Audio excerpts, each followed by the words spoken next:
Hello বন্ধুরা, রোজকার মতো ভিডিও নিয়ে চলে এসেছি। আশা করছি তোমরা ভালো আছো। তোমাদের আশীর্বাদে আমরা খুবই ভালো আছি। সো আজকে সকাল সকাল মা করছে কাঁঠালের বড়া, তো তোমাদের সঙ্গে না শেয়ার করলে হয় বলো? তো চলো তোমাদের সঙ্গে একবার শেয়ার করে ফেলি।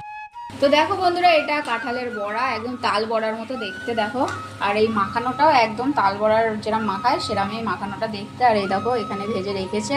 আর বাবা একবার খেয়ে বলো তো কেরম খেতে, কেরম খেতে, তাল বড়ার মতো না এটা একটু আলাদা স্বাদ আছে? আলাদা মতোই লাগছে, কিন্তু খেতে ভালোই সুস্বাদু হয়েছে। কেউ হঠাৎ করে খেলে বুঝতে পারবে না না, যে এটা তাল বড়া না কাঁঠালের বড়া। বলো শোনা। খুব ভালো হয়েছে, ভালো ভালো, খুব ভালো হয়েছে। তো দেখো এখানে তাল বড়া এখন হচ্ছে, একদম গোল গোল তাল বড়া কাঁঠালের বড়া পুরো গুলিয়ে যাবে দেখো যে দেখবে। তো তোমরাও অবশ্যই ঘরে এটা ট্রাই করে দেখতে পারো, এখন কাঁঠালেরই সিজন দেখো। সো টাটা, বাই বাই, দেখা হবে নেক্সট ভিডিওতে।